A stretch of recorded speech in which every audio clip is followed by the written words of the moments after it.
Hello everyone, welcome to BYD Classes and welcome to the second part of the lectures of Environment and Ecology for UPSC 2023 for mains perspective, and this is a mains 365 current affairs. So we have discussed one lectures in the section of mitigation. So today I will discuss from air pollution. So let's start.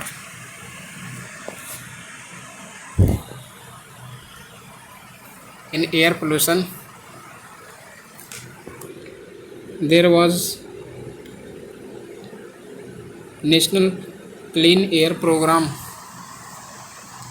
is in news. So what is the context? The center has set a new target of 40% reduction in particulate matter concentration in cities covered under the National Clean Air Program by 2026, updating the earlier goal of 20 to 30% reduction by 2024. So 30% reduction by 2024 and initiative under the National Clean Air Program. So keep this in mind. And what is National Clean Air Program? Launched in 2019 to reducing for comprehensive mitigation actions for prevention, control and abatement of air pollution. Under National Clean Air Program, city-specific action plans have been prepared, which include measures for strengthening the air quality monitoring network, reducing vehicular and industrial emissions, increasing public awareness. And National Clean Air Program implemented in 132 cities, non-attainment cities and million plus cities in India.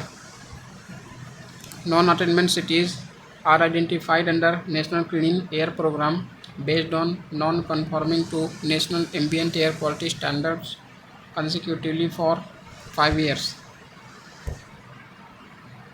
And what is the data bank of National Clean Air Program? As per progress report on National Clean Air Program from Center for Research on Energy and Clean Air, only 49 out of 131 cities recorded as an improvement in air quality in financial year 2021-22.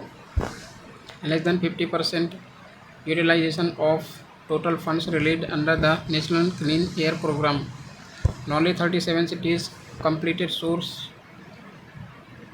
apportionment studies, list out and quantify major sources of pollution in a city, which were supposed to be the completed in 2022. So remember this. What are the efforts in India to tackle the air pollution? Vehicular emission and leapfrogging the BS4 to BS6 fuel standards from 2020, faster adoption and manufacturing of electric vehicles, phase second scheme, ethanol blending in petrol, and industrial emission, stringent emission norms for coal-based thermal power plants, extended producer responsibility for plastic and e-waste management, monitoring of ambient air quality through programs such as National Air Monitoring Program and air quality standards. National ambient air quality standard are notified for 12 parameters, and this was not launched for the NCR region, but it was launched around the country for 132 cities. Swachh Vayu Sarvekshan was launched to rank cities in the country for implementing city action plan prepared as part of the NCAP. And Breathe Life campaign led by the WHO, UNEP and Clean Climate and clean air pollution to mobilizes cities and individuals to take action to bring air pollution to safe levels by 2030. And what are the challenges faced in implementation of NCAP? So, inadequate number of monitoring systems. In 2021, India had only 804 air quality monitors, around 0.14 monitors per million people.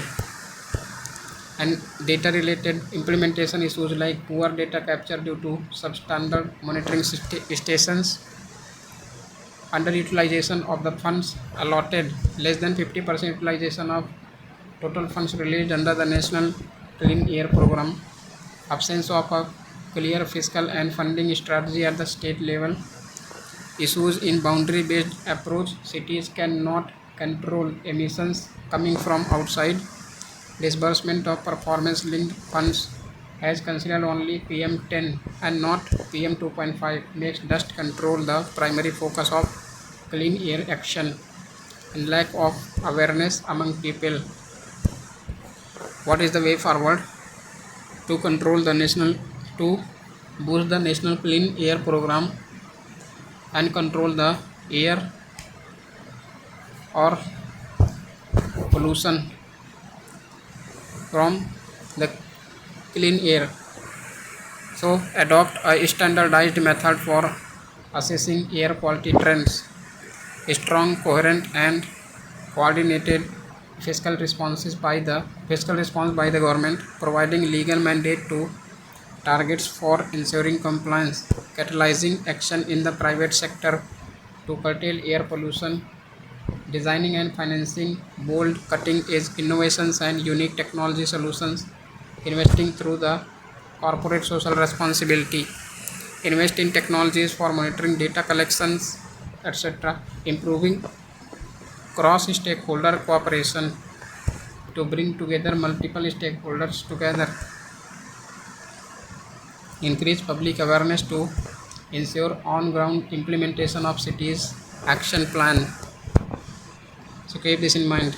Next is water. Underwater, there is water insecurity is in news. What is the context? Water insecurity is lack of availability of sufficient water of good quality to meet basic human requirements, livelihoods and ecosystem functions, and an increased risk of water linked disasters. So this is the water inequality. So you can introduce when it comes to water insecurity in upcoming means examination. So you can remember this definition of water inequality. What are the factors responsible for India's rising water insecurity? So depletion of groundwater, over extraction for agricultural, industrial and domestic use, concretization disrupting water recharge, low water use efficiency in agriculture, etc., surface water pollution, discharge of untreated or partially treated wastewater in rivers, lakes, rainwater, etc., agricultural runoff, okay, degradation of water bodies, encroachment due to rapid urbanization, lack of proper maintenance, increasing siltation, salinity, eutrophication, illegal sand mining. So these are the degradation of water bodies. And hydrological factors such as altered rainfall patterns, reduced flow of river, higher evapotranspiration. Remember this evapotranspiration. Water evaporate from the soil as well as the plants. And institutional factors, poor enforcement of environmental norms, inadequate wastewater treatment facilities, etc. What are the current situations in India of the water inequality? Around 91 million people lack access of safe water. India has 18% of world's population but only 4% of water resources of the world. These are the difference, that is 18% of world's population and 4% of world's water resources in India. Many cities like Bengaluru are running towards day zero water use efficiency or water distress. What are the constraints regarding water inequality? Total water demand will exceed its utilizable water reserves. Climate change will reduce spread of rainfall and increase evapotranspiration. And challenges in enhancing surface water storage capacity, for instance, issues associated with construction of dams, fragmented approach in management of surface and groundwater, drinking water, and irrigation. Keep this in mind. What are the schemes or initiatives launched by the Government of India? Jal Shakti Abhiyan, a campaign for water conservation and water security with focus on water-stressed districts and blocks. Under Jal Shakti Abhiyan, Catch the Rain campaign focuses on saving and conserving rainwater. National Water Mission, under National Water Mission, ensure integrated water resources management.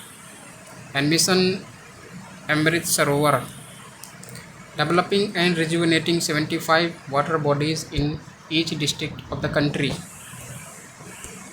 Atal Bhujal Yojana,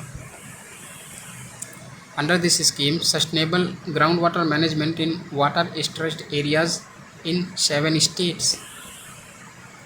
Composite Water Management Index, developed by the Niti Aayog. And Amrut 2.0 targets 100% water supply to the all households in 4700 urban local bodies. Jal Jeevan Mission, providing 55-liter potable water per capita per day to every rural household through functional household tap connections by 2024. So keep this in mind. And what are the way forward to reduce the water inequality in the country? Such as enhance water use efficiency in agriculture through micro irrigation, crop diversification, agricultural practices. Adopt one water approach. Invest in enhancing capacity and efficiency of existing treatment of plants. Use of rainwater harvesting for non-potable water use in urban as well as in urban areas. Restore water bodies using nature-based solutions, for example, blue-green infrastructure. Expand traditional water harvesting infrastructure. Promote circular water economy, for example, use of grey water. Remember this, circular water economy. Awareness generation and community-led interventions. So keep this in mind. Next is the groundwater. What is the context? Recently, groundwater has been go down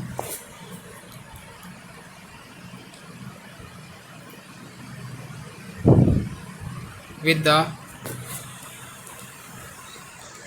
groundwater table level. So extent of groundwater extraction. India accounts for 25% of global groundwater extraction, highest globally. Out of the total assessment units surveyed in 2022, around 14% have been categorized as overexploited. States with the highest overexploitation percentage: Punjab, followed by Rajasthan, Haryana, and Delhi. Punjab is more than Rajasthan, then Haryana, and then Delhi. So these are the water distress, groundwater distress states. Agricultural activities around 90% of the annual groundwater extraction. What are the impacts of high extraction of the groundwater? Lowering the water table, increase in concentration of contaminants, increased costs of extraction, reduced surface water supplies, land subsidies, salt water intrusion in coastal areas because massive pollution are running in the ocean through the rivers, and groundwater table is polluting due to the recharge of water from the ocean surface. So keep this in mind. And schemes or initiatives launched by the government of India to tackle the groundwater pollution. National Water Policy proposes a framework for creation of a system of laws and institutions. Jal Shakti Abhiyan, a time-bound mission-mode water conservation campaign. Master plan for artificial recharge of groundwater in India by the CGWB in 2013. Watershed development component of the Pradhan Mantri Krishi Sinchai Yojana and Atal Bhujal Yojana for the recharge of groundwater table. What are the constraints? Inadequate rainfall and low irrigation coverage, an increase in water demand due to rise in population, urbanization, industrial activity, etc. Absence of appropriate regulation and institutional mechanism to discourage overexploitation of groundwater, indiscriminate extraction enabled by agricultural policies like free subsidies on electricity, high MSP for water intensive crops, challenges in recharging decline of water table because of the massive pollution through the river system flows in the ocean, and through ocean discharge of polluted water into the groundwater table. So hard rock terrain in southern states, variation in rainfall, concentration, sand mining. What are the way forward to tackle the groundwater pollution as well as the groundwater crisis? Collecting groundwater data for monitoring and preventing misuse of groundwater in agriculture through on-farm water management techniques, micro irrigation, crop diversification, drip irrigation and sprinkler irrigation, and bringing the subject of water under the concurrent list to help evolve a comprehensive plan of action, implement suitable artificial recharge techniques, reinforce human, material and financial resources of groundwater departments or agencies. So these are the some initiatives which can be tackled groundwater table crisis. Next is river pollution in India. The river pollution in India is very severe crisis for the massive population or world's most populous country in the world.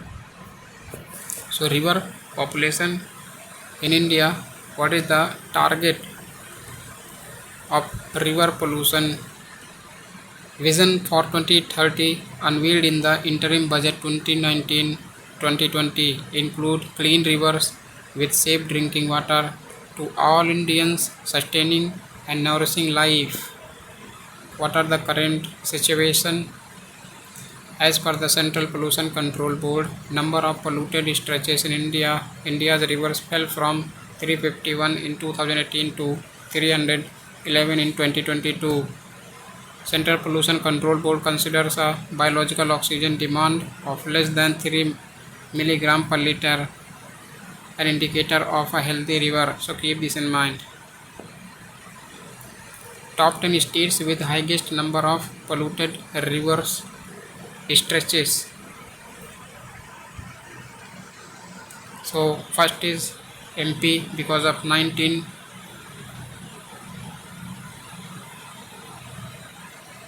and first is Maharashtra, not Madhya Pradesh.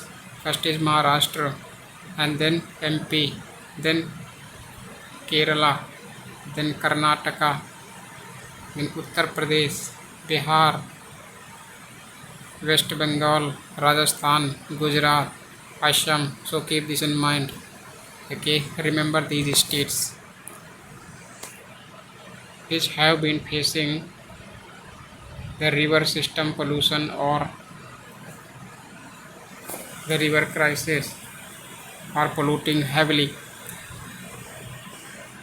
What are the schemes or what are the constraints regarding the river pollution?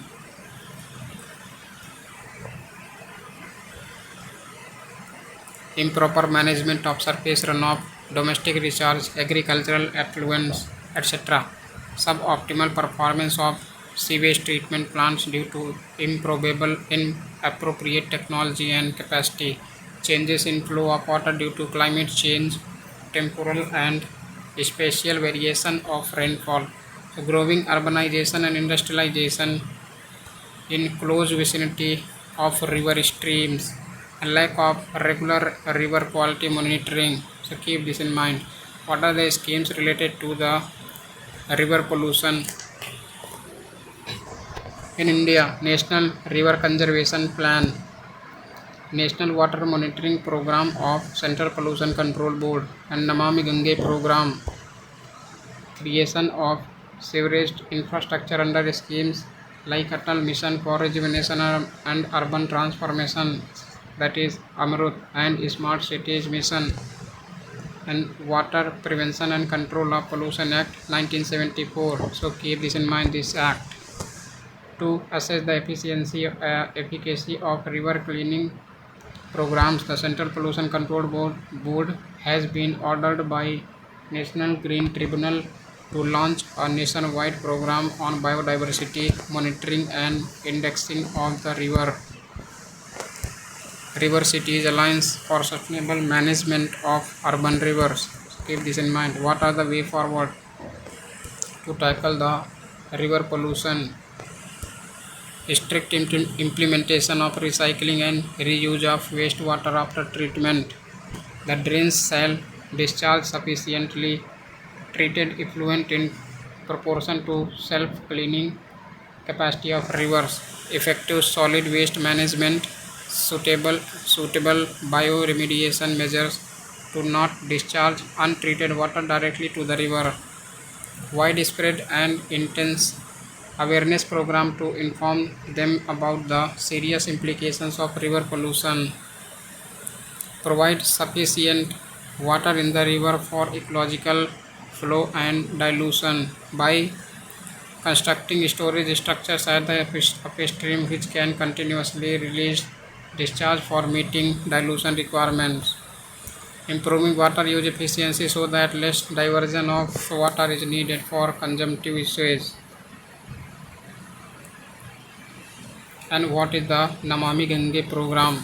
What is the context about Namami Gange initiative? It has been recognized by the United Nations as one of the top 10 world restoration flagship programs aimed at reviving the natural world. And another news was UN Decade on Ecosystem Restoration declared first 10 world restoration flagships announced, honoring the best examples of large-scale and long-term ecosystem restoration in any country or region, embodying the 10 restoration principles of United Nations decades. These initiatives are now eligible to receive United Nations-backed promotion, advice, or funding. And what is the United Nations Decade on Ecosystem Restoration? The United Nations General Assembly has declared the years 2021 through 2030 the UN Decade on Ecosystem Restoration. And this initiative, led by the United Nations Environment Programme and the Food and Agricultural Organization of the UN, together with the support of partners, it is designed to prevent, halt, and reverse the loss and degradation of ecosystems worldwide. It aims at reviving billions of hectares, covering terrestrial as well as aquatic ecosystem. Keep this in mind.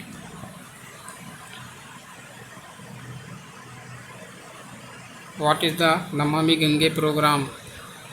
An integrated conservation mission to accomplish the twin objectives of effective abatement of pollution, conservation and rejuvenation of national river Ganga. All new projects sanctioned under it would have 100% funding from the central government for the entire life cycle cost of the treatment assets created, which includes 15-year operation and maintenance cost as well.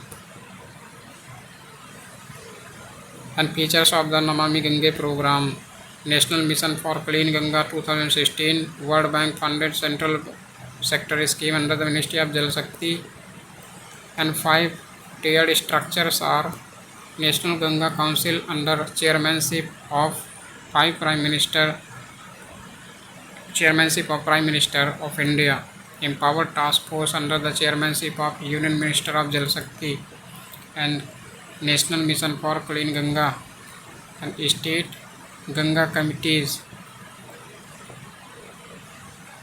Next is district Ganga committees in every specified district abutting river Ganga and its tributaries in states. Entry level activities immediate for visible impact, medium term activities to be implemented within 5 years of time frame, and long term activities to be implemented within 10 years are its main segment. The Cabinet had approved the Namami Gange Mission second in 2022 with an outlay of Rs 22,500 crores for a period up to 31st March 2026. And related news is several new initiatives were launched under the Earth Ganga concept during the event of Yamuna Par Azadi Ka Amrit Mahotsav, organized by the National Mission for Clean Ganga. Earth Ganga is concept espoused by the Prime Minister during National Ganga Council meeting in Kanpur in 2019. What was the aim? To contribute about 3% to the GDP from Ganga Basin, expected to generate economic benefit of more than Rs 1,000 crores over the next 5 years. Focuses on creating economic livelihood opportunities to sustain the activities under the Namami Gange program, the flagship program of the government to clean Ganga and its tributaries. Keep this in mind. And what are the issues with implementation of Namami Gange program? Delay in project completion due to delays in getting permission from National Highways Authority of India and Railways. Poor financial management. Only about 13,000 crore of fund have been released or expended by Namami Gange. National Mission for Clean Ganga to state governments, state missions for Clean Ganga and other agencies. Inadequate sewage treatment. Nearly 50% of untreated sewage and substantial industrial effluents are still being discharged in the river or its tributaries. Governance issues like multiple stakeholders, lax coordination, etc. What is the way forward? To boost the National Mission for Clean Ganga program, the existing and planned STPs need to be verified on efficiency, reliability and technology parameters by independent agencies, generate sufficient revenues for O&M of water and wastewater infrastructure through pricing and valuing water, sharing of best practices using platforms such as River Cities Alliance, a dedicated platform for river cities to ideate, discuss and exchange information for sustainable management of urban rivers. Start restoring lower order streams and smaller tributaries in the Ganga basin, develop and restore local storage ponds, lakes, and wetlands, map the entire looped length of each and every tributary of the Ganga and correct the land records and integrate strategies like river linking, riverfront development projects. So these are the initiatives, or these are the practices to improve the Clean Ganga program. And one water approach. What is the context? Government is making efforts to adopt one water approach to resolve water related issues. One water approach is what? Integrated planning and implementation approach to managing finite water resources for long-term resilience and reliability, meeting both community and ecosystem needs, also referred to as integrated water resources management. And all water has value regardless of its source. Approach emphasizes the following things: wastewater is recycled to become drinking water, storm water is allowed to soak into the ground, supporting healthy river flows that provide drinking water and assimilate wastes. So keep this in mind. And drinking water supplies are optimized through efficiency and conservation, leaving more water in the river. How land is used and how the water cycle is impacted by land use decisions. Need of one water approach: minimizes environmental pollution, recharge depleted aquifer, builds resilience to drought, floods, heat waves, etc., and climate change, ensures equity, affordability, and accessibility to safe drinking water, creates new jobs through water recycling and reuse initiatives, encourages collaboration and coordination among stakeholders. Next is the comparison of one water approach and conventional water management. One water approach and conventional water management. What is the difference between these two? In basic principle, all the water system, regardless of their source, are connected in one water approach. And in conventional water management, drinking water, wastewater, and storm water are managed separately. Under usage, water is recycled and reused several times of one water approach. And in conventional water management, one-way route from supply to use, treatment and disposal. And infrastructure, green infrastructures and a mix of grey and green infrastructure. And in conventional water management, grey infrastructure is important.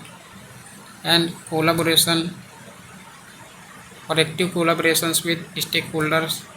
And in conventional water management, it is needs based collaboration. So keep this in mind.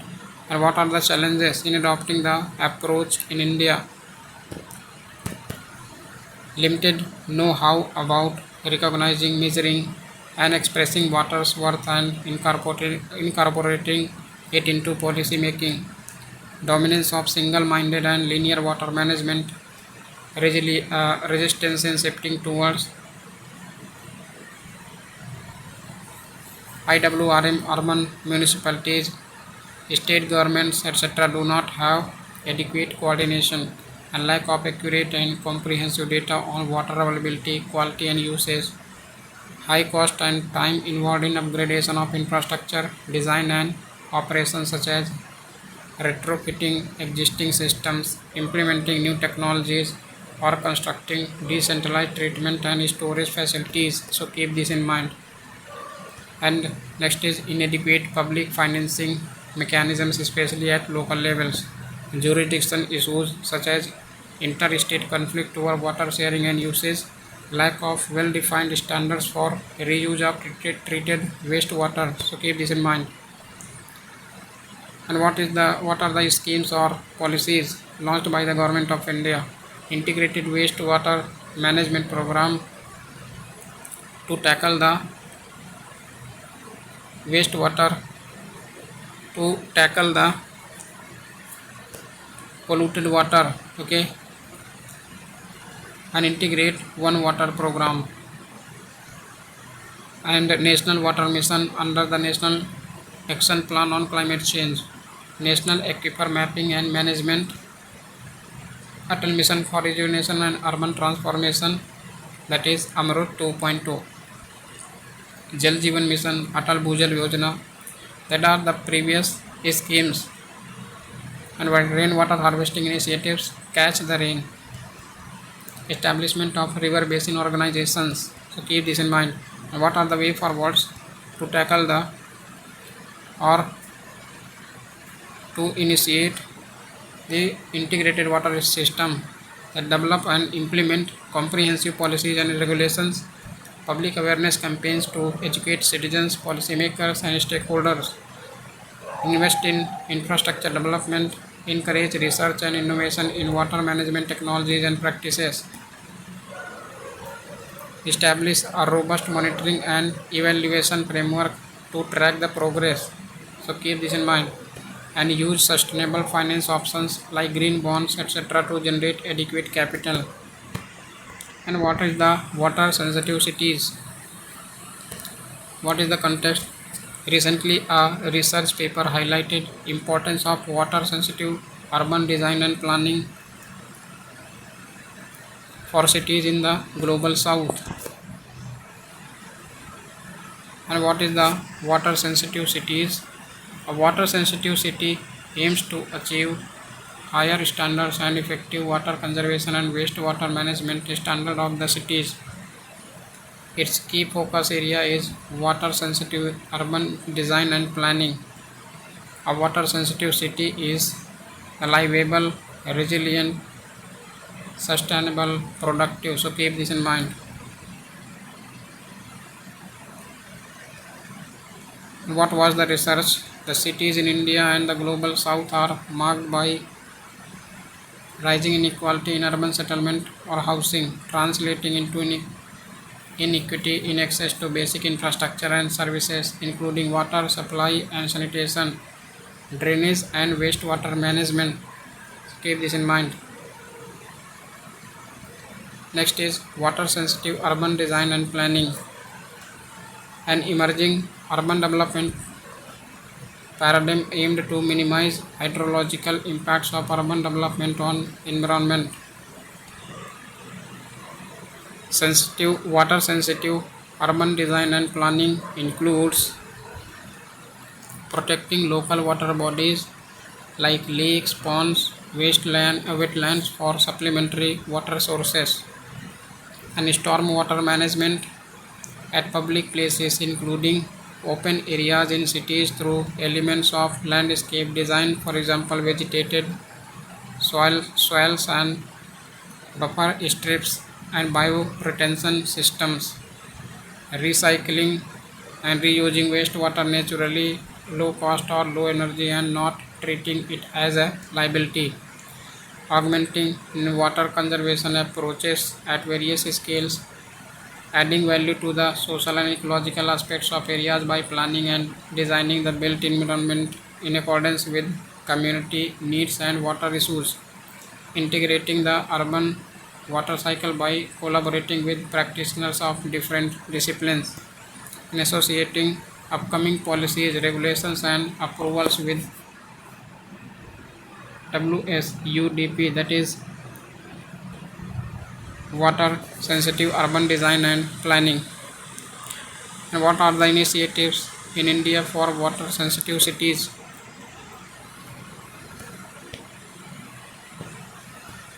National Mission for Clean Ganga.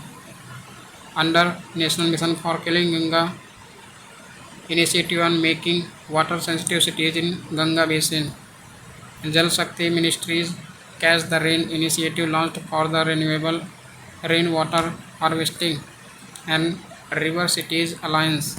Under this platform for river cities across India to discuss and exchange information. Various national flagship urban missions such as Amrut Smart Cities, Swachh Bharat Mission, Hriday, National Urban Livelihood Mission, and traditional water conservation systems like Alhar, Pine System of Bihar, Cascade Tanks of South India. So keep this in mind. And need for the water sensitive planning to integration of water planning and city planning, ensuring water security and rejuvenating groundwater tables through sustainable use of rainwater, groundwater, surface water, etc. Tackle issues in cities of global south like largely informal nature of development, lack of adequate investment in physical infrastructure, diverse sources of accessing water, safeguarding and restoration of water commons, that is resourced water or shared water, promote wastewater reuse and treatment. Presently, in developing countries, more than 80% of industrial and municipal waste is released untreated in the water bodies. What are the challenges? Major challenges for the effective water sensitive planning: poor understanding of planning and water values, incomprehensibility of interconnectedness between planning system and ecosystem, interstate water conflicts and poor mechanism for conflict resolution, complex hierarchies of spatial plans without much integration and public participation, development of large urban complexes around metropolitan cities and overpopulation, and measures for effective water sensitive planning. Population needs to be predicted and planned to understand water demand, embedding water in spatial planning, proper legal protection to be accorded to rivers, streams, lakes, ponds, creation of city sponges or spongy cities through integration of blue and green spaces such as water bodies, parks, separation of storm water, wastewater and black water through decentralized sewage treatment systems. So keep this in mind. And water trading is in news. Niti Aayog is working on draft policy regarding trading in water on commodity exchanges like gold, silver and crude oil. Water trading refers to buying, selling or leasing water access right, enabling water to be transferred from one use to another. Market price of water reflects its demand and supply. It is already practiced in Australia, Chile, USA among others. In 2020, first tradable water price futures index was launched on Chicago Stock Exchange. What are the benefits of water trading? Discovery leading to efficient use of resources and encourage water saving, increased flexibility to manage water availability and water use, reduced government expenses on drought relief measures and ensures farmers against drought, attracts investments in water economy through increased business opportunities. So keep this in mind.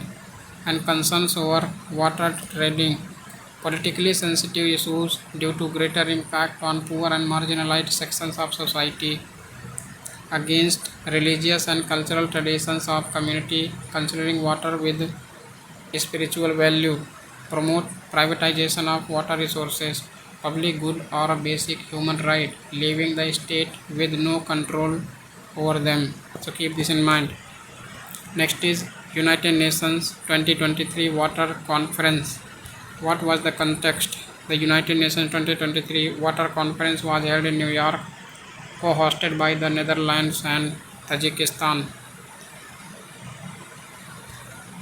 What is the UN Water Conference? The most important United Nations hosted event on water supply, sanitation and hygiene in some 50 years. Only the second United Nations conference dedicated to water following the conference in Mar del Plata, Argentina in 1977. So it was the second United Nations conference dedicated to the water bodies, water system. What is the aim of the United Nations conference to water? To promote a comprehensive understanding and appreciation of the importance of water, sanitation, hygiene, and to facilitate effective management of these critical resources. And it will provide a unique opportunity to undertake commitments and accelerate action towards achieving Sustainable Development Goal 6, that is clean water and sanitation.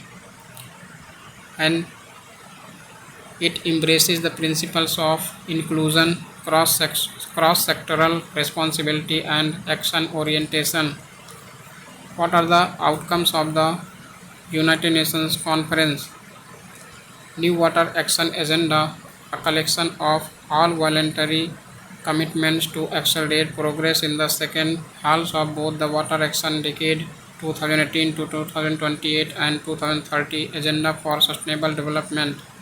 Capacity building through efforts like the Making Rights Real Initiative, Water for Women Funds, knowledge sharing through cross-learning tool, Water 12 Plus Blueprint of UNESCO, demand for formal agreement like the 2015 Paris Climate Accord.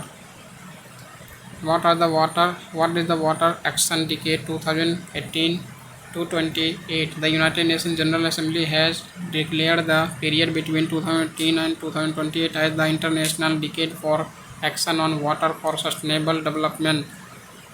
In order to expedite initiatives aimed at addressing water-related challenges, so keep this in mind. And its purpose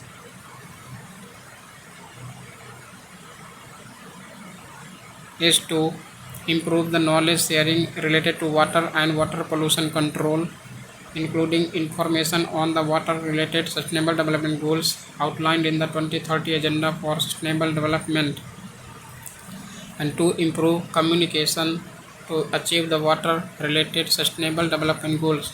So keep this in mind. And another issues was in news. Another issues were in news, that is United Nations Water Summit on Groundwater 2022. Summit was organized by the United Nations Water, UNESCO, and International Groundwater Resources Assessment Center in Paris to bring attention to groundwater at highest international level. And this summit will mark the completion of Groundwater Make the Invisible Visible campaign run by the United Nations Water throughout 2022. And this summit uses United Nations World Water Development Report 2022 as a baseline and Sustainable Development Goal 6 global acceleration framework to define actions towards more responsible and sustainable use and protection of these vital natural resources. In 2020, 5 pillars of Sustainable Development Goals 6 groundwater resource assessment, global acceleration framework released, namely data and information, capacity development, innovation, finance and governance. So keep this in mind. And other pollutants like persistent organic pollutants. So what is the context? 18th meeting of Persistent Organic Pollutants Review Committee to the Stockholm Conventions was held recently. And another news, the committee concluded its review of 4 of the 5 chemicals under consideration, and it recommended listing of dechlorine plus, flame retardant, and ultraviolet or stabilizer 328 under Annex A of the Stockholm Convention. So keep this in mind, the dechlorine plus and UV 328 in Annex A. And what is the persistent organic pollutant and Stockholm Convention? Both are chemical substances, that is persistent organic pollutants are chemical substances that persist in environment for a long period, bioaccumulate in living organisms, adversely affect human health or environment, and have the property of long range environmental transport. An impact of persistent organic pollutants exposure can lead to serious health effects, including certain cancers, birth defects, dysfunctional immune and reproductive systems, greater susceptibility to disease, and damage to the central and peripheral nervous systems. The Stockholm Convention is a globally legally binding treaty. So keep this in mind. Legally binding treaty adopted and opened for signature in 2021 in Stockholm, Sweden, entered into force in 2004. What is the objective? To protect human health and environment from persistent organic pollutants. India ratified the convention in 2006. Ministry of Environment notified the regulation of persistent organic pollutant rules in 2018 under the Environment Protection Act 1986. And chemicals targeted are listed in the annexes of the convention text. So keep this in mind. What are the annexes of Stockholm Convention? Annex A, that is elimination. And what are the measures under Annex A? Prohibit and eliminate the production and use as well as the import or export. Next is Annex B, that is restriction. Under Annex A, specific exemptions available only to the parties registered from them, and under Annex B, restrict the production and use in light of any applicable acceptable purposes and or specific exemptions. Annex C, that is unintentional production, to reduce the unintentional releases with the goal of continuing minimization and where feasible ultimate elimination. So keep this in mind. And more news, per and polyfluoroalkyl substances. What is this? The new research suggests that rainwater around the world is contaminated by PFAS, that is per and polyfluoroalkyl substances. Polyfluoro and per alkyl substances are chemicals that have partially or completely fluorinated carbon chains of varied length. Due to these strong carbon-fluorine bonds, they do not degrade easily in the environment and are often referred to as forever chemicals. And PFAS like perfluorocarbon, sulfonic acid, and perfluorooctanoic acid are listed under Stockholm Convention on POPs, and their production and use are restricted or eliminated in the parties. And common use of PFAS include non-stick cook and bake ware, firefighting foams, food packaging, water and oil-proof apparels, etc. Concerns associated with the use of PFAS found in the blood of people and animals due to widespread use. High exposure associated with health risks like decreased fertility, developmental effects in children, interference with body hormones, liver damage, etc. And difficult to capture, destroy. Measures to reduce PFAS contamination. Safe disposal of PFAS using methods like filtration through activated carbon tanks, incineration, etc. Phasing out PFAS listed under the Stockholm Convention and replace them with the safer alternatives. Avoid PFAS based non-stick pans and kitchen utensils. So these are the key facts regarding PFAS. And another news, the international trade of two hazardous pesticides was recommended for prior informed consent. Under prior informed consent, that is, the procedure is a mechanism under Rotterdam Convention for formally obtaining and disseminating the decisions of importing parties on their willingness to receive future shipments of hazardous chemicals.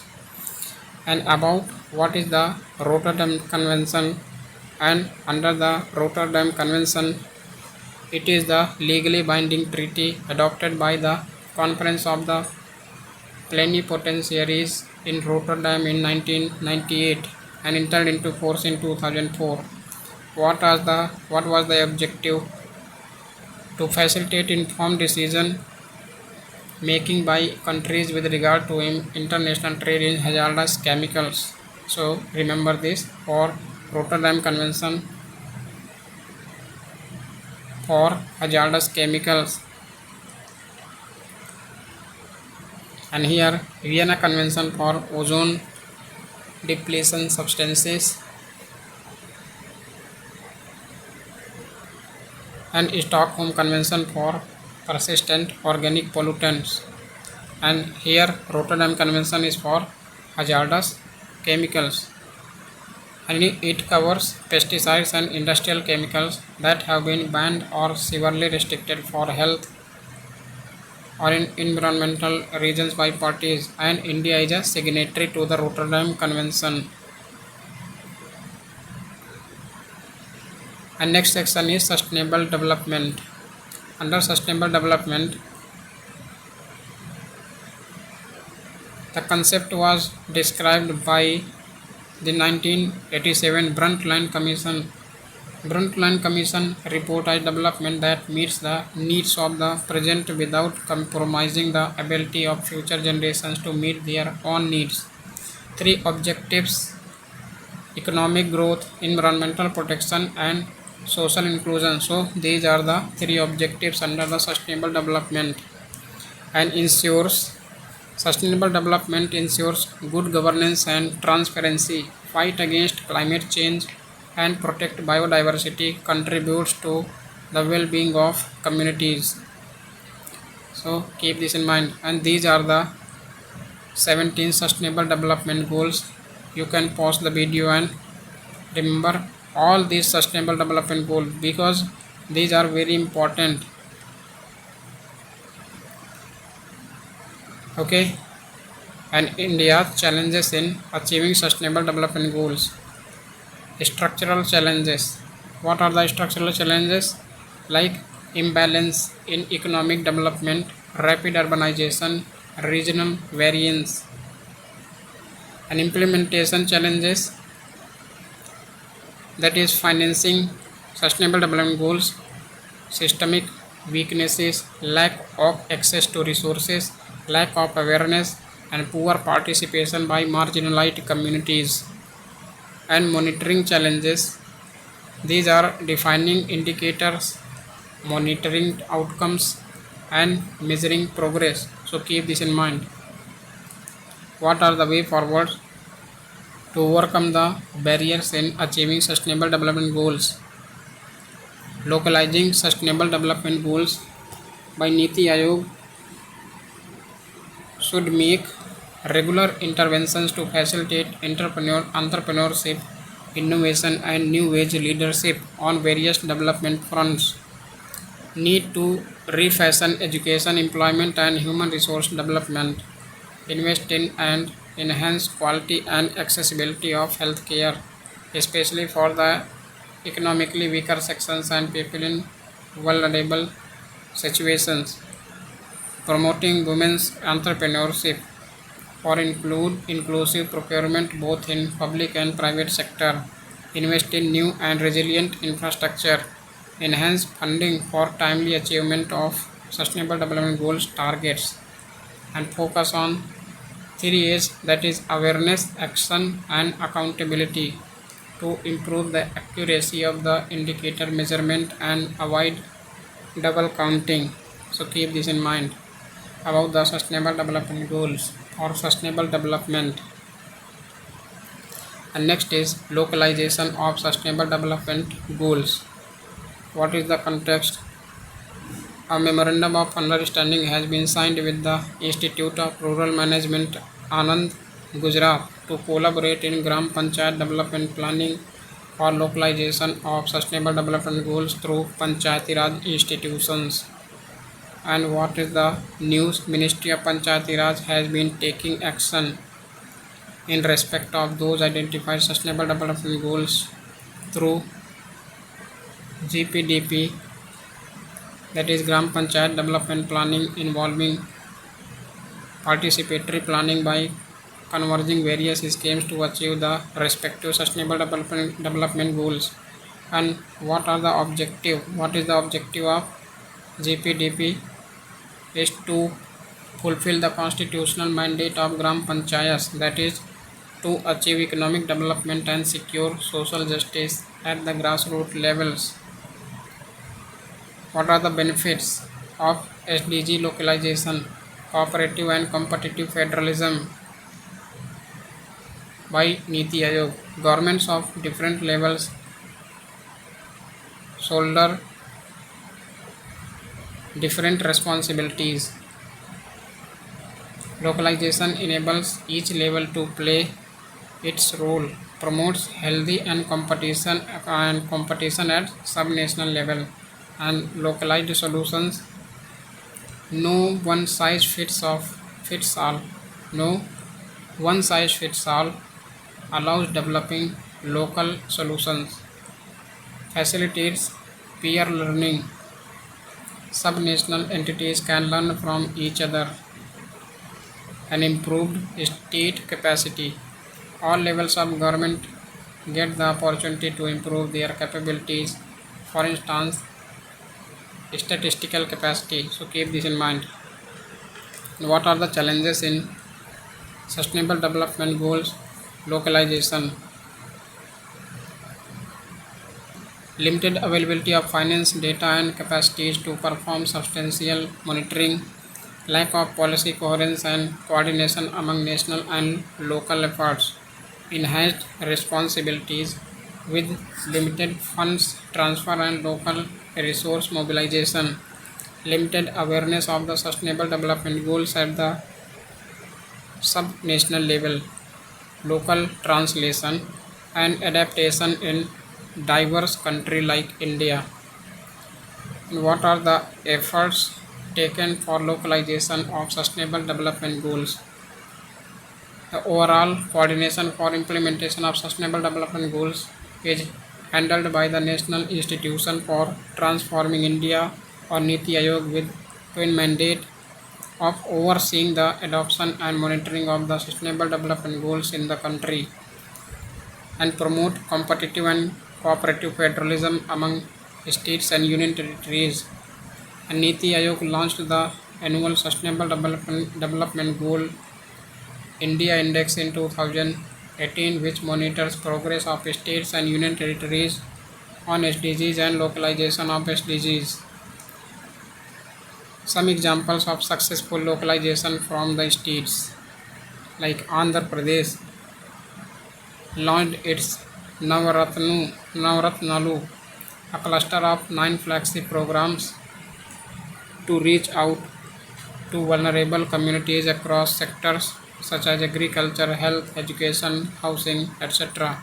And Bhopal launched India's first city-level voluntary local review of sustainable development goals called Agenda for Actions, Sustainable Urban Transformation in Bhopal.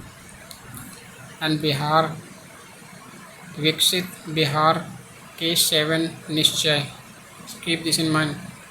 7 निश्चय like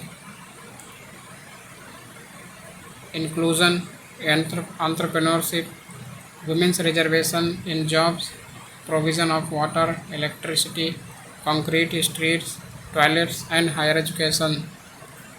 Okay, and what are the way forward? Break down the goals and implementation to sub-national and local levels for implementation in people-centric manner, that is gender responsive, community responsive localization of sustainable development goals, and provide for proper monitoring and evaluation of sustainable development goals implementation through effective partnership among all SDG partners, and help in learning from the shared experiences to overcome the functional silos and adapt to the global challenges through local actions. Create awareness on sustainable development goals in Panchayati Raj institutions and empower rural local bodies by effective devolution of funds, functions and functionaries. So keep this in mind. Next is sustainable development goals and urbanization.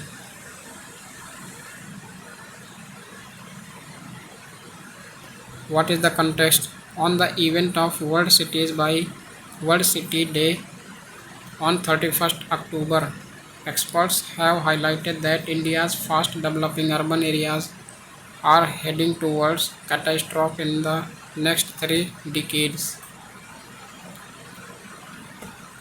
Connection between urban space and sustainable development goals.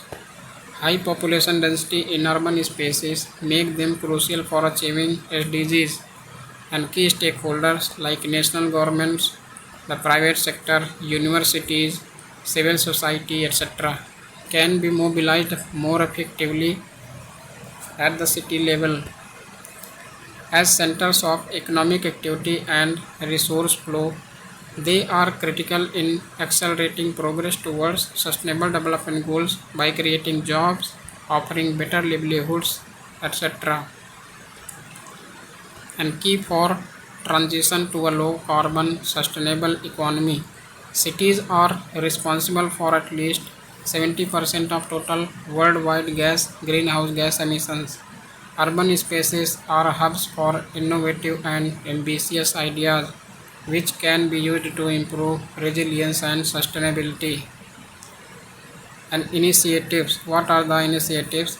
Monitoring sustainable development goals at the sub-national level through SDG India Index baseline report released by the Niti Aayog.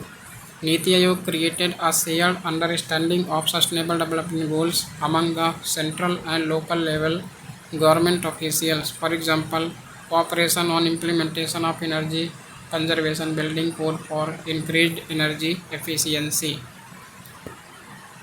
And next is forming policies after consultation with local government officials, community-based organizations, civil society organizations, and other stakeholders.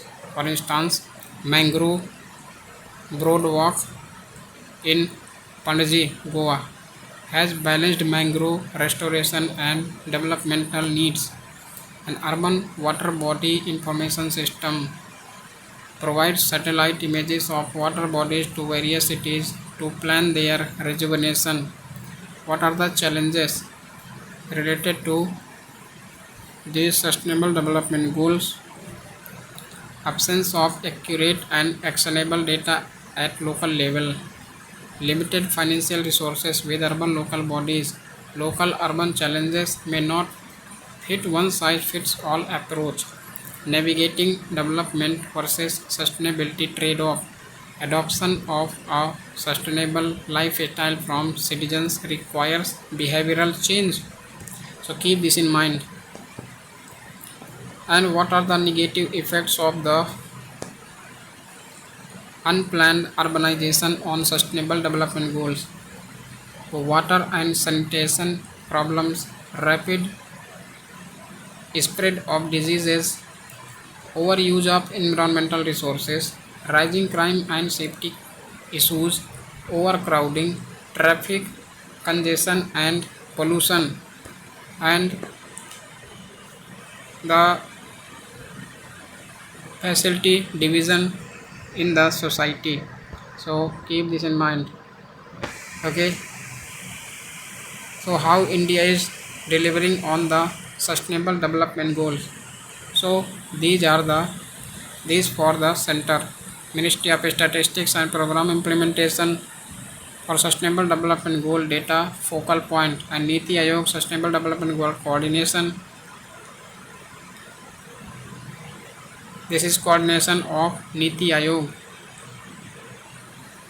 Ministry of Statistics and Program Implementation, Sustainable Development Goal, Data Focal Points. And line ministries, SDG Sectoral Formulation, Monitoring, and High-Level Committee chaired by the Chief Secretary, Sustainable Development Goal, Guidance, Policy Design, Review, Monitoring, and Trading and Resource Institution experts. So keep this in mind. And these are the state level and these are district and local level. So pause the video and try to understand this process for state as well as district and local bodies. Next is the way forward, whole of government approach. For example, the approach taken in the smart cities mission takes into account economic, environmental, law and order dimensions among others. Generate and use data at the local level. For example, using urban geospatial data for better policy making at the local level. Efficient financing of local government by bridging the gaps in expenditure prioritization, revenue augmentation and efficiency, and enhancing public awareness and sensitization about sustainable development goals and lifestyle changes using life for environment mission, and encourage partnership with private sectors and reducing energy use and greenhouse gas emissions through urban forestry, nature-based solutions, nature-based infrastructure or green infrastructure. So keep this in mind. Next is sustainable agriculture in India. What is the definition of sustainable agriculture in India? Production of plant and animal products including food in a way that utilizes farming techniques that protect the environment, public health, communities and animal welfare. Includes systems like organic farming, natural farming, permaculture, precision farming, biodynamic farming, conservation agriculture, afforestry, agroforestry, integrated pest management, integrated farming system, vertical farming techniques, system of rice intensification and sustainable sugarcane initiatives. So you can remember this definition and you can write when sustainable agriculture in India comes in question, and what is the significance of moving towards sustainable agriculture. The sources: farmers' income by diversifying source of income, empowering farmers to set prices and reducing chances of crop failure and losses, and increases soil fertility and resource use efficiency, and ensures nutritional and food security and produces healthy and clean food, conserves biodiversity by building synergies with natural ecosystems and biodiversity, empowers rural communities, enhances resiliency of agricultural production and contributes to climate change adaptation and mitigation efforts. So keep this in mind. What is the current situation of the sustainable agriculture? India ranks first in number of organic farmers and is home to world's first fully organic states like Sikkim. Practices like biodynamic farming, conservation farming and permaculture have less than 4% participation. Widely adopted sustainable practices include crop rotation, agroforestry and rainwater harvesting. Natural farming and system of rice intensification saw high growth in past years. What are the constraints regarding sustainable agriculture? Hesitancy on the part of farmers due to concerns like initial decline in yields, lack of assured market support, cumbersome certification processes, etc. Narrow focus and skewed budgetary support towards conventional agriculture. limited access to quality and affordable agricultural implements needed for sustainable agriculture due to limited demand, market dominated by its subsidized chemical inputs, and other challenges such as research gaps, low involvement of private sector, infrastructural and technological deficiencies, and small size of farm land holdings. And what are the schemes or policies or initiatives launched by the Government of India to improve the sustainable agriculture in India? National Mission for Sustainable Agriculture with schemes like Paramparagat Krishi Vikas Yojana and Bharati Prakriti Krishi Paddhati under soil health management, certifications, participatory guarantee system, national program for organic production and Jaivik Bharat, and policy support under the National Agroforestry Policy and Agri-Export Policy, integrated watershed management program, promotion of zero budget natural farming, Pradhan Mantri Matsya Sampada Yojana, and financial support under Agriculture Infrastructure Fund. Mission Organic Value Chain Development for Northeastern Region.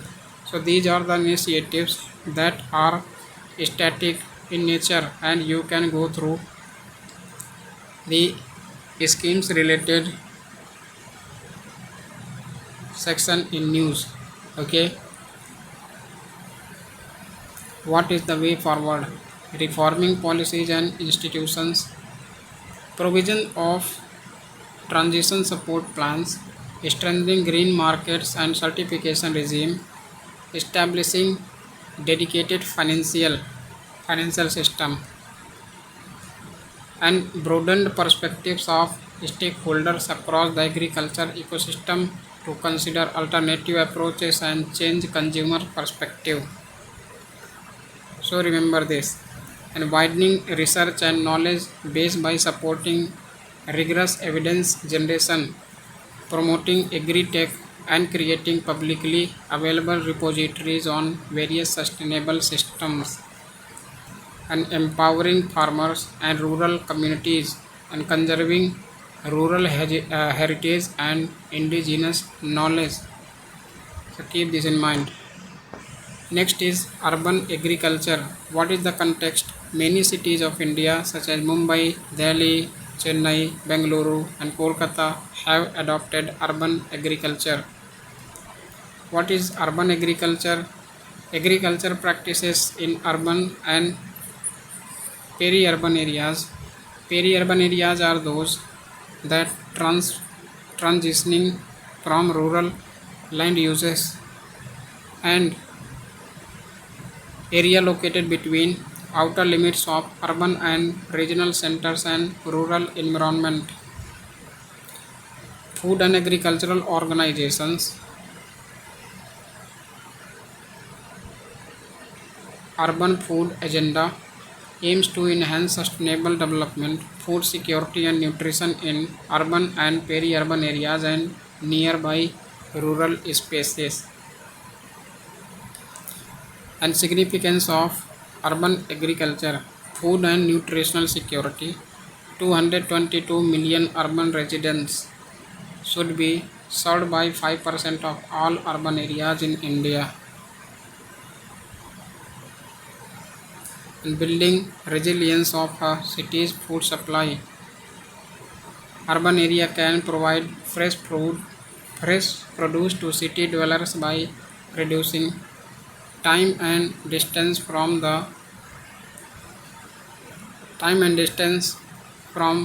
farm to fork. Environmental management. Urban area can combat urban heat island effects, reduce carbon emissions, etc. Waste management. Organic waste can be composted and used in food production, reducing the requirement of landfills. And others, to create job opportunities, enable efficient and productive use of unused and unutilized land. So keep this in mind.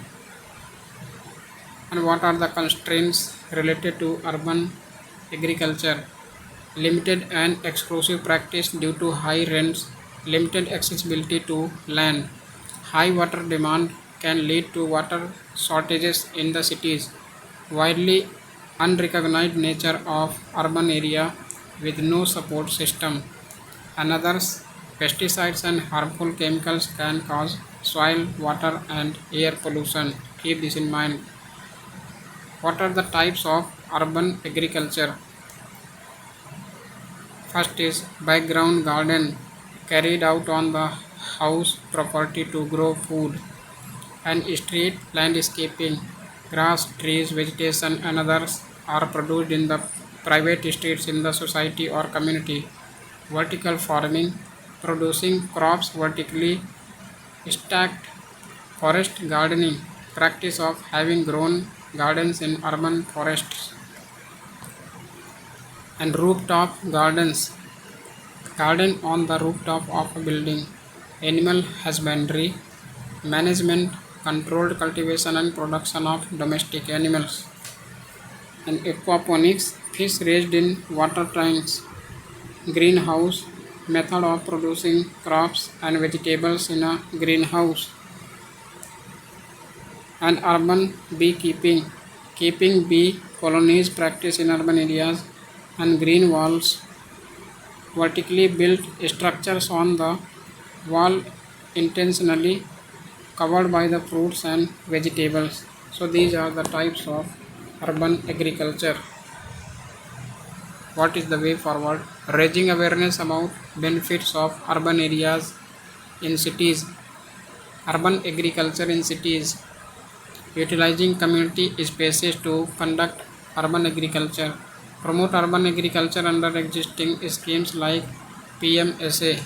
Sorry, I pronounce this urban areas. So don't. This is urban areas. No, it is an urban agriculture. Okay. And next is promote urban agriculture under existing schemes like PMSA. Prime Minister Sustainable Agriculture.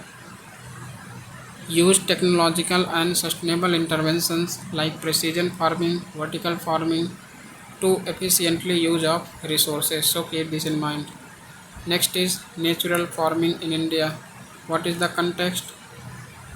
An ecological farming approach where farming system works with the natural biodiversity. This is a definition of natural farming. That is an ecological farming approach where farming system works with the natural biodiversity, encouraging the soil's biological activity and managing the complexity of living organisms to thrive along with food production systems, consolidated a form of regenerative agriculture. And current situation of natural farming, more than 10 lakh hectare area is covered under the natural farming in India. Gujarat has the highest share of area under natural farming, followed by Andhra Pradesh and Madhya Pradesh. So keep this in mind. And what are the principles of natural farming? Soil to be covered with crops 365 days, that is living roots. Minimal disturbance of soil, biostimulants as necessary catalysts, use of indigenous seeds, diverse crops, trees, 15 to 20 crops, no synthetic inputs, integrate animals into farming, and pest management through botanical extracts, increase organic residue on soil. What are the challenges?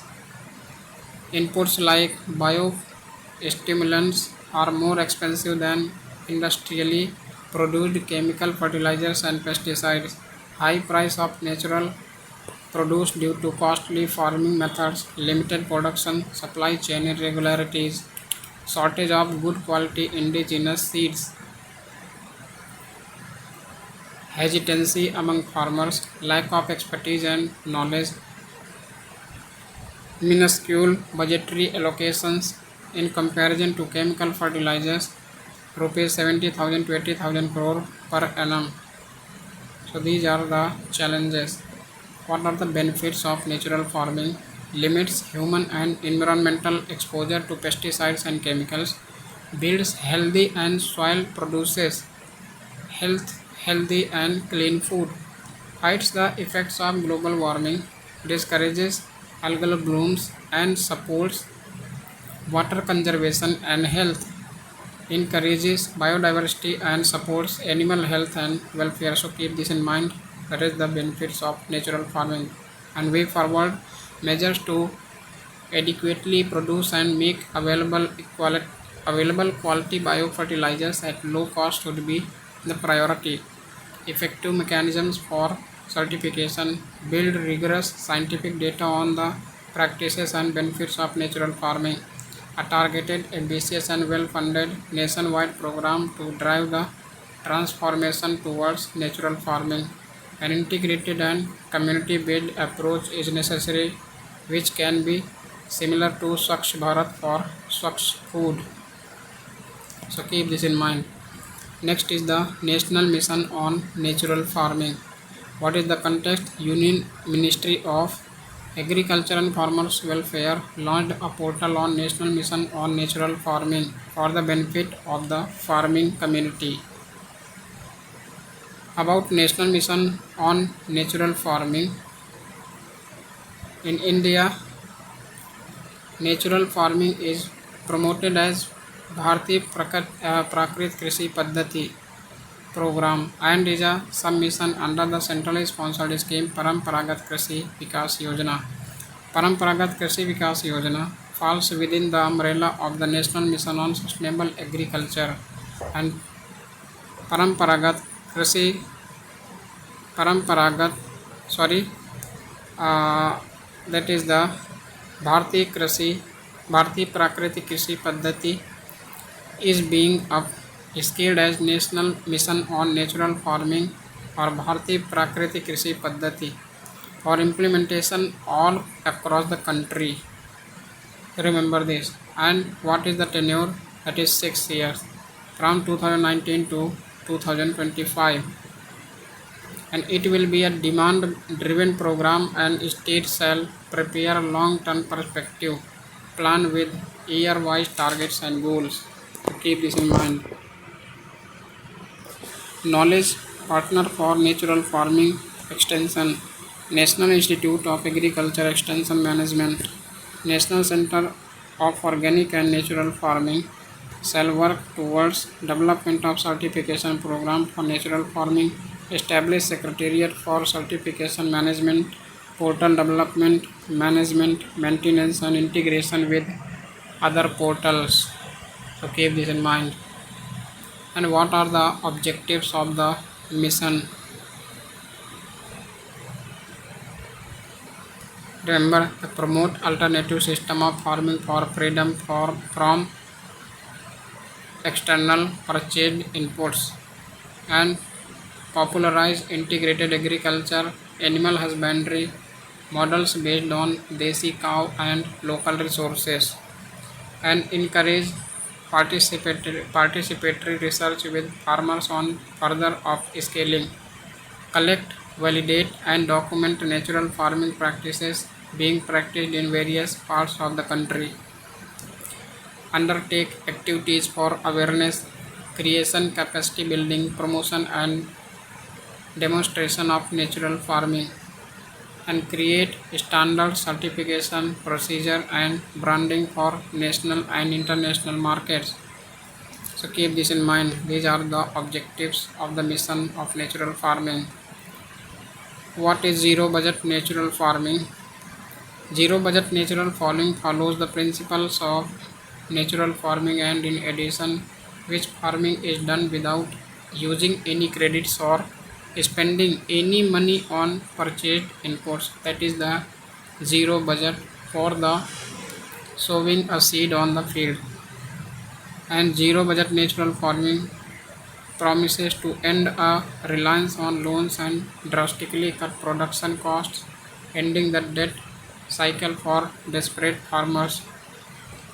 It is a method of chemical-free agriculture, drawing from traditional Indian practices based on four pillars: Jeev Mitra, a soil inoculant made of cow dung, urine, pulse, jaggery, and soil; and Bij Mitra, a treatment of seeds made of similar ingredients to protect them from diseases; and Achadana, that is mulching; and Vapsa means soil aeration. It was originally promoted by Maharashtrian agriculturist Subhas Palekar. Keep this in mind. The natural zero budget natural farming was suggested by the Subhas Palekar Committee report and was introduced in Union Budget 2019-20. And in exam, that is the compare. This will be come in exam. That is the difference between zero budget natural farming and organic farming. So next is the organic farming. What is the context? Ministry of Commerce and Industry has begun adopting additional on-site measures to check field level irregularities in organic farming certification. What was the news? The organic farming includes verification of organizations that certify organic farming, or Ministry of Agriculture includes verification of organizations that certify organic farming, and development follows various irregularities being observed in the certification activities. About organic, what is the organic farming? Sustainable agriculture system that excludes the use of synthetic inputs in farming and relies on farm inputs such as crop residues, farmyard manure, enriched compost, vermicompost, oil cakes, biofertilizers, etc. for nutrient management of crops. So keep this in mind. Okay, and what are the organic farming characteristics?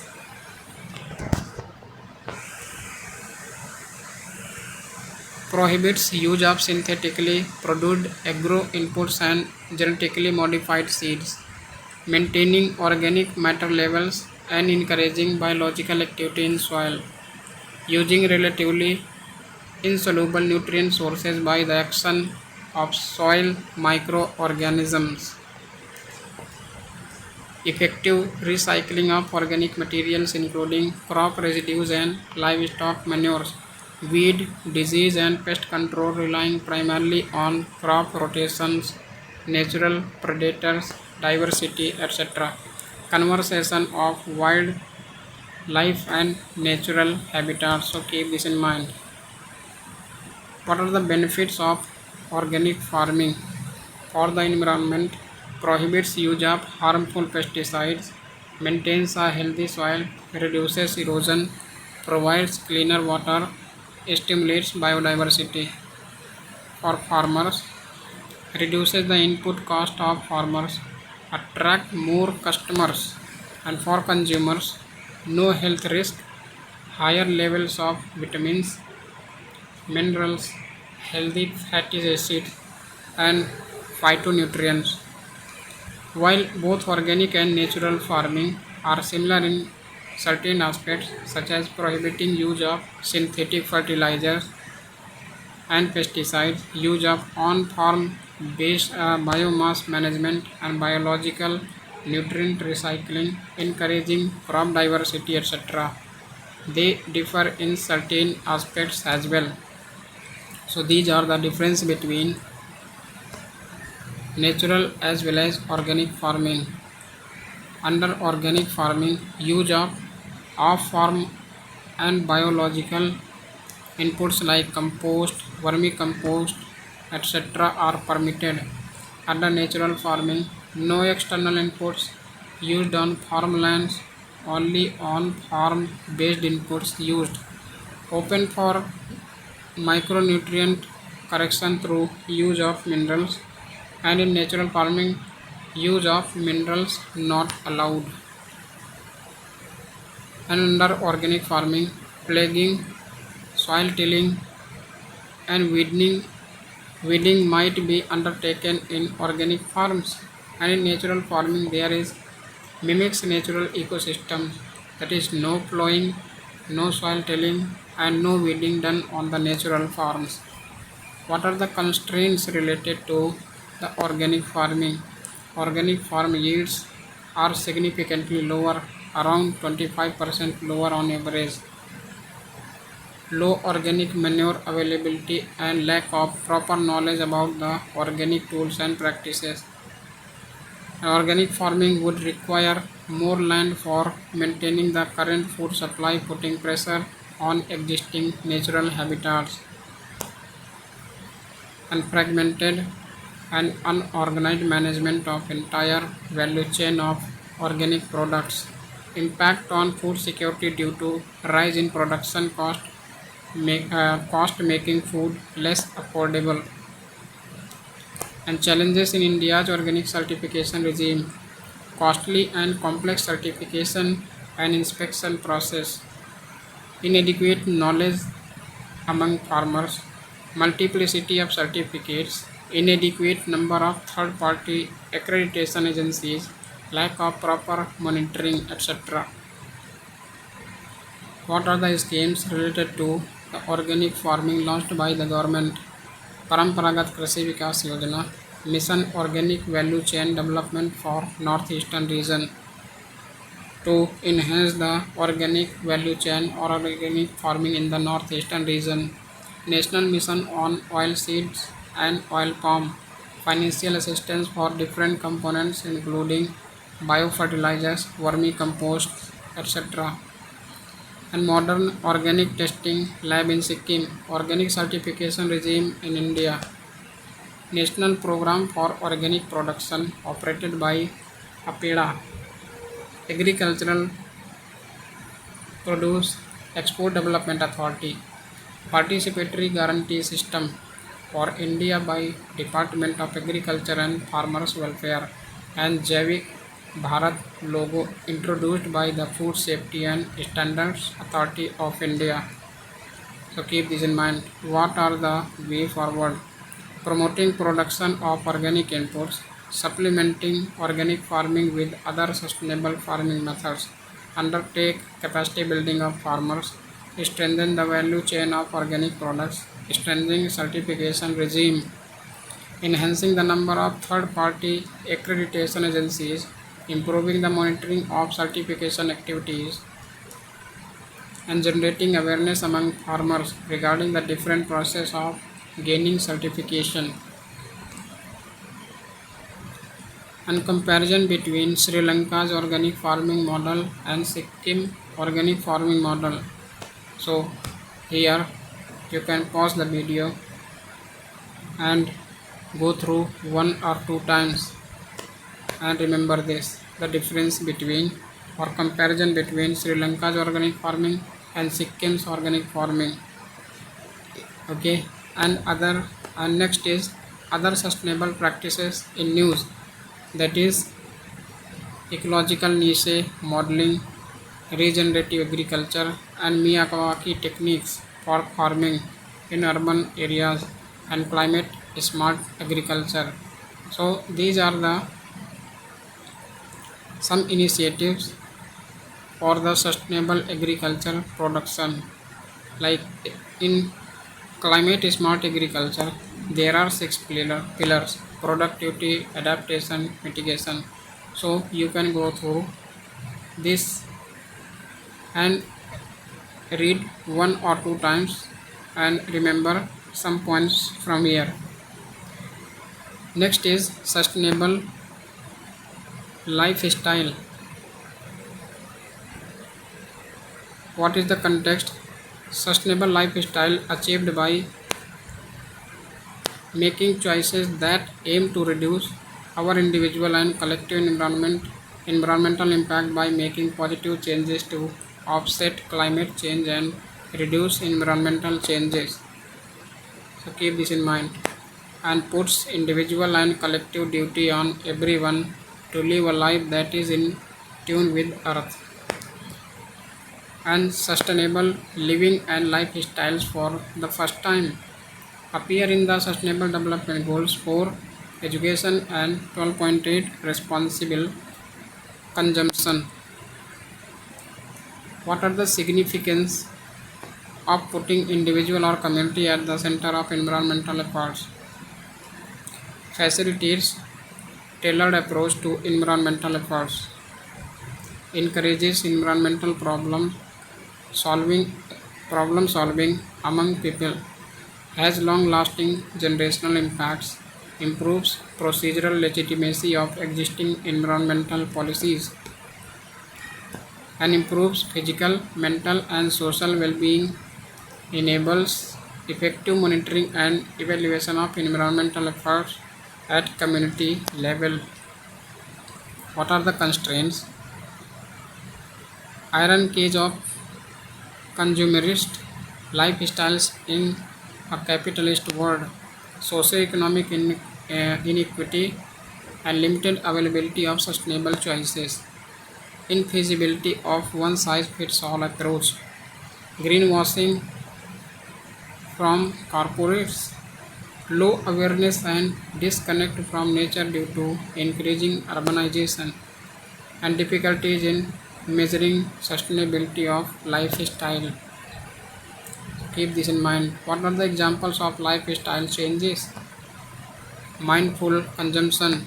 Under mindful consumption, individual carefully attends to and be aware of his or her consumption needs while adopting flexible options and novel approaches in the purchase, uses, and disposal of goods.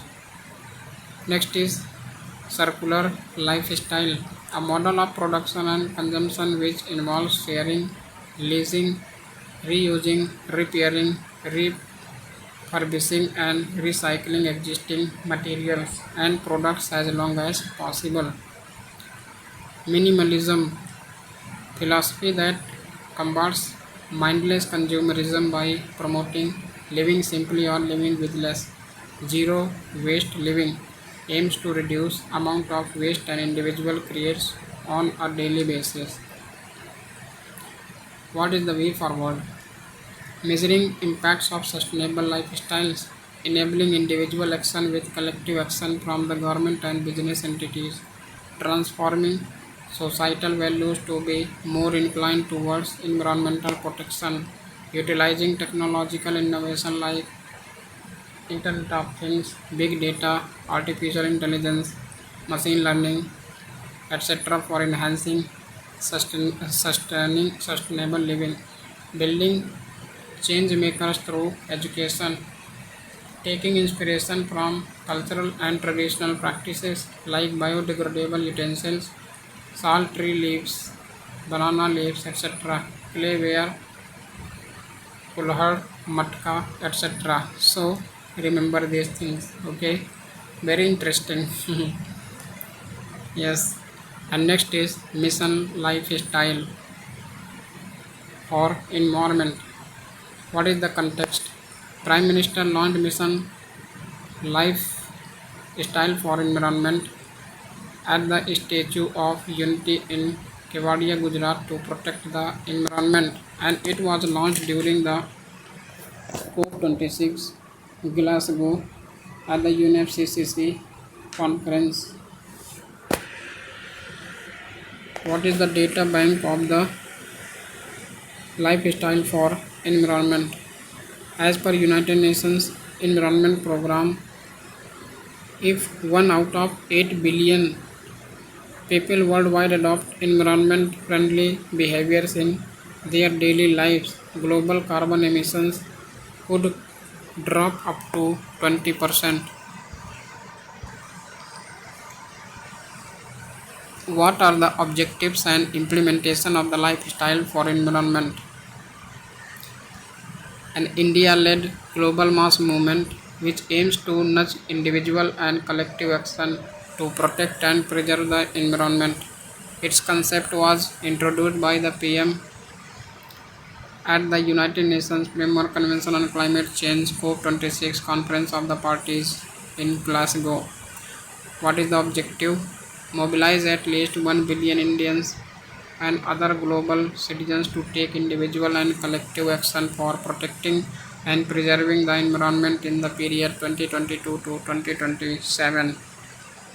So keep this in mind, the period of 2022 to 2027. Within India, at least 80% of all villages and urban local bodies are aimed to become environment friendly by 2028. And mission duration is for 5 years, visualizing three core shifts in our collective approach towards sustainability. In 2022-23, the mission will focus on phase 1 and implementation. Niti Aayog will curate and incubate mission lifestyle for environment in the first year. Subsequently, it will be implemented by the Ministry of Environment, Forest and Climate Change in a non-linear and non-sequential manner. The mission unveiled a list of 75 lifestyle practices that can promote climate-friendly behavior. They are listed under 7 categories: energy saving, water saving, reducing single use of plastic, adopting sustainable food system, reducing waste, adopting healthy lifestyle and reducing e-waste. These actions are specific and measurable, easy to practice by and non-disruptive to ongoing economic activity. What are the benefits of life mission of lifestyle for environment? Tackle environmental degradation and climate change, help India achieve its climate goals and sustainable development goals, helping to change individual and community behavior. What are the steps taken by India in line with the objectives of lifestyle for environment? Individual-led programs such as Swachh Bharat Mission, Govardhan Scheme, Ujjwala Scheme, and Ujala Scheme, etc. Ban on single-use plastic, right to repair framework. India has revised its INDCs and mission life is made part of it to combat climate change. What are the impact of behavioral change? 22.5 billion kilowatt per hour of energy and 9 trillion liters of water turning off running taps. 375 million tons of solid waste from entering the landfill and 0.75 million tons of e-waste discarding. 15 billion tons of food from going to landfill because of composting waste food at home. So keep this in mind. Next is, what is the way forward? Emboldening the spirit of the P3 model, like pro-planet people, and replacing the prevalent use and dispose economy, mindless and destructive consumption with circular economy, and leverage the strength of social networks to influence social norms, contributing direct and indirectly almost all the sustainable development goals, especially sustainable cities and communities, SDG 11, and responsible consumption and production, SDG 12, etc. And what is the circular economy? What is the context, or what is circular economy?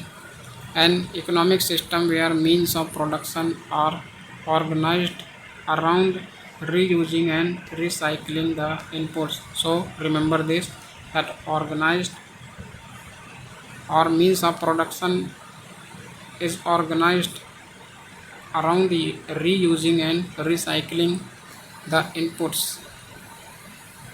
What are the circular economy? This is reduced environmental footprint, green products such as non-tax toxic, long life, recyclable, recycle waste, reuse resources, and minimize waste as collect at end of life, remanufacture, reduce resource dependency, and better service to extend lifespan, and cleaner production using fewer resources, and this is generate increased income. So keep this in mind.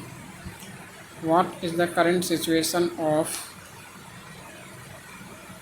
circular economy? Around 7.2% of the global economy is circular with a declining trend. Circularity Gap Report 2023. And key principles of the circular economy: cradle to cradle design, where there is no concept of waste and everything is a resource for something else, and use of clean and renewable energy. Celebrate diversity to build resilience in natural and human systems. What what is need of circular economy in India? To replacing linear economic model. From 1970 to 2015, India witnessed a six-fold increase in its annual material consumption, reduction in negative externalities such as greenhouse gas emissions, noise or air pollution, and land degradation, minimize waste and facilitate sustainable and environment facility mode of production, increase household disposable income through lower costs for products and services, job creation through repair and refurbishment of goods, recycling and recovery of materials, reduce dependency on imported resources. So what are the constraints regarding circular economy? Require systemic change in how goods and services are designed, produced, consumed, and disposed. Businesses need incentivization due to costly and time consuming nature of transition, inefficiency in the waste management sector due to informal nature and lack of waste collection vehicles, sorting facilities, etc., limited research and development focus, and downcycling process of recycling materials into products of lower value and quality compared to the original material, lack of awareness about the concept. So keep this in mind. What are the schemes related to circular economy? Regulatory measures. National Resource Efficiency Policy 2019, extended producer responsibility, and awareness campaigns such as Swachh Bharat Mission, financial incentives such as tax benefits, subsidies, low interest loans to the recycling industry, and capacity building. Atal Innovation Mission action plans are also formulated across 10 sectors, including e-waste, lithium-ion batteries, end-of-life vehicles, scrap metals, etc. And what are the way forward? National level vision document of the circular economy to establish clear goals, strategies, and initiatives that promote circular practices across different sectors. Provide incentives for businesses and consumers to adopt circular solutions. Investing in innovation and technology in waste disposal and waste management, and awareness campaigns and education programs to promote the adoption of circular economy practice. So this is the context of the circular economy. And next is the right to repair. What is the right to repair? What is the context? Ministry of Corporate Affairs has set up a committee to come up with a right to repair framework and launched a right to repair portal. Why news? On the portal, manufacturers would share manual of product details with customers so that they could either repair by third parties rather than depend on original manufacturers. Initially, mobile phones, electronics, consumer durables, automobile, and farming equipment would be covered. And what is right to repair refers to the legislative framework that enables the consumers to repair their goods at their own preference, where repairs by other entities are not encouraged by manufacturers. Commonly done by limiting access to tools and components or by putting up software barriers to prevent independent repair or modification to the product. This obliges the customers to use only their services. There is no specific law on right to repair in India. What are the challenges regarding right to repair? Cost to the exchequer. Unorganized and promoting the small repair shops will invariably reduce the tax inflow to the government. Lack of awareness among stakeholders about its benefits. No effective mechanism to test quality of the third party spare parts. Inhibits innovation as manufacturing companies may reduce their R&D expenses. Giving access to third party repair services may lead to violation of intellectual property rights and impact the safety and security of consumers' device. Lack of repair tools and technology or knowledge with third party repair services. Making products more repairable may require reducing their efficiency by accommodating modulation and repairability. What are the way forward? Creating awareness among the consumers about their rights. Bring legislation to achieve a balance between intellectual property and competitive rules.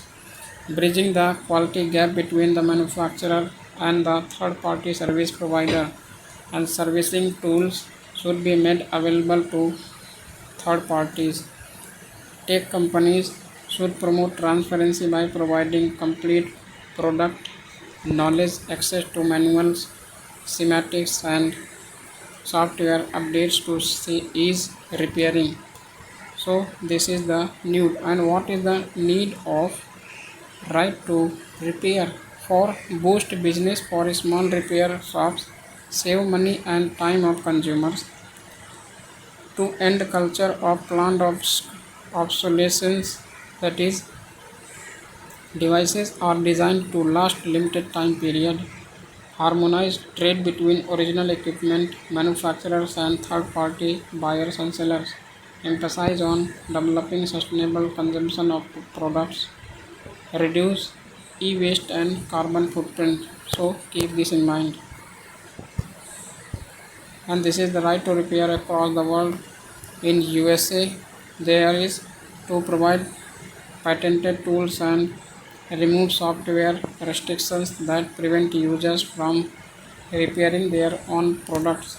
In UK, requires manufacturers to make spare parts available to their customers and third parties for up to 10 years after products is first released.